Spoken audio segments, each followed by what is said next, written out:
Good morning student. आज हम आपके सामने एक टॉपिक लेकर आए हैं जिसका नाम है त्रिकोणमितीय अनुपात रूपांतरण।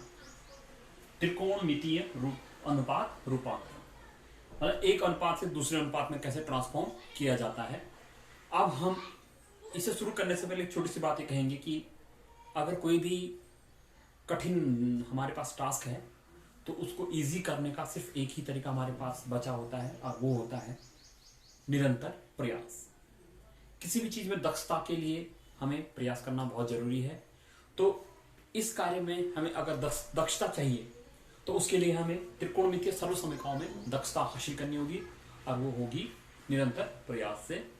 तो आइए देखते हैं हमारे पास जो प्रॉब्लम्स हैं वो ये लिखा है साइन ए, सेक ए और टेन ए को कॉट ए के पदों में व्यक्त कीजिए। ये 6 चीजें होती हैं। कभी कभी प्रश्न आता है कि भाई किसी भी कोण के लिए जितने भी त्रिकोणमितीय अनुपात हैं उनको सबको सेक ए के फॉर्म में लिखिए। तो यहाँ पे हमें कॉट में लिखना है। हम प्रश्न में हमें इतना ही दिया है, हम इसके आगे भी बढ़ेंगे। तो सर्वप्रथम हम साइन को कॉट ए के पदों में बदलना चाहते हैं, रूपांतरित करना चाहते हैं। तो देखिए तरीका ऐसा होता है कि कनेक्टिविटी इसमें मेन होती है। भाई हम किसी भी अनजान आदमी से अगर मिले तो मिलने का तरीका होता है कि हम पहले उससे मिलें जो उसको भी जानता हो और हमें भी जानता हो, मतलब हमारे बीच का क्या हो, एक ब्रिज हो। तो ऐसे ही इसमें अपने कल्पना करनी है कि ब्रिज हमारे कौन से फॉर्मूले ब्रिज का काम कर रहे हैं। तो मुझे साइन से कॉट तक जाना है। तो साइन से कॉट तक जाने के लिए कुछ सर्वसमीकरण ये हैं और कुछ नॉर्मल सी हैं, इनका अनुपात वो जानेंगे। लेकिन किसको किस समय हमें उपयोग करना है ये हमें निरंतर प्रयास से अनुभव आएगा। हमारे कौशल तब बढ़ेगा जब हम लगातार करेंगे। तो सीधी सी बात है, साइन से हम जाएंगे तो साइन का जो वैल्यू होता है 1/cos होता है। और सर्वसमीकरण एक हमारे पास ऐसी है कि cot square a plus 1 equal to cosec square a। तो cosec square a equal to हो जाएगा cot square a plus 1। cosec a बराबर हो जाएगा under root cot square a plus 1। और यहाँ पे अगर हम वैल्यू रख देते हैं cosec की तो 1/√cot स्क्वायर a प्लस 1। तो ये किसका वैल्यू हो गया, साइन का। तो सीधे सीधे साइन में बोल करके साइन को हम अगर कॉट के पदों में लिखेंगे तो उसका रूप ऐसा होगा 1/√1 plus cot square a plus 1।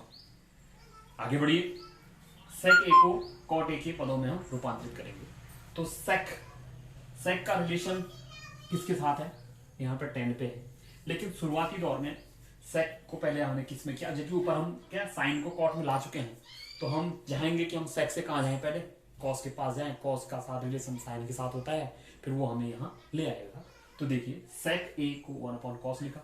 हम जब sine square a plus cos square a equal to 1 होता है, cos square equal to 1 minus sine square a, और कॉस ए बराबर ही अंडर रूट का हो जाएगा 1 माइनस साइन स्क्वायर ए।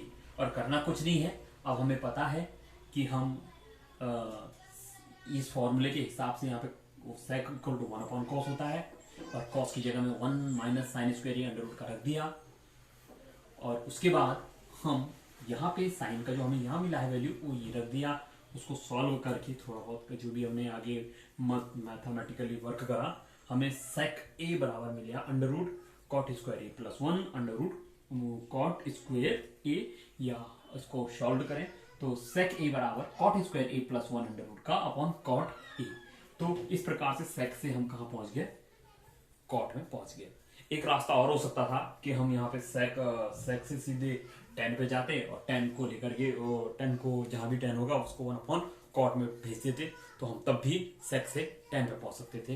ये अपना अपना क्राइटेरिया है, जैसा भी आप सुलभ समझे, जो सही समझे आप उससे जाएंगे। अगला है tan a को cot a के पदों में। तो सिंपल सी बात है, tan a equal to 1/cot a होता है, वो सिंपल सा लिख दिया है हमने। अब इतना तो क्वेश्चन के अंदर था, हम थोड़ा और आगे बढ़े तो cosec a को cot a के पदों में रूपांतरित करेंगे। तो cosec a बराबर 1/sin a होता है और sin a को हम पहले ही कन्वर्ट कर चुके हैं, तो उसको सॉल्व करके cosec a equal to under root cot square a plus 1 आ गया है। और इसी प्रकार से हम बात करें आगे तो cos a को cot a के पदों में रूपांतरित करना है, तो cos a से sec में जाएंगे और sec पहले कर चुके हैं। इस प्रकार से हमने cos को भी किस में, cot में चेंज कर दिया है और वैल्यू आया है cot a upon under root cot square a plus 1। तो इस प्रकार से हम ऐसा ट्रांसफॉर्म करते रहेंगे, ऐसा औरों का भी करेंगे, और इतना करेंगे कि हमारे अंदर हम हैबिट में आ जाएं कि भाई कि जो भी हमें इस प्रकार का प्रॉब्लम मिलेगा उसमें हमें बिल्कुल भी घबराहट नहीं होगी कि भाई जैसे क्वेश्चन को देख के पहले ही फोबिया हो जाता है कि कैसे ये होगा, वो चीज़ हमारे अंदर नहीं आएगी। इनमें पहले इन सवालों की एक मैं कहूँ तो एक टेक्निक है। टेक्निक यही है कि सवाल को देखते ही पहले ही अपनी धारणा डेवलप नहीं करनी है कि पता नहीं कैसे होगा। आप सिर्फ फॉर्मूले पर फोकस रहें, अपनी सर्व समीकरणों पर फोकस रहें, और उससे रास्ते ढूंढें। मैं कहूँ जैसे ब्रिज, जिसे हम कहेंगे ब्रिज की तलाश करते रहें, आपको कोई ना कोई ब्रिज ऐसा मिलेगा कि जो आपको इसके आंसर में इन आंसर तक पहुंचा ही देगा। Thank you.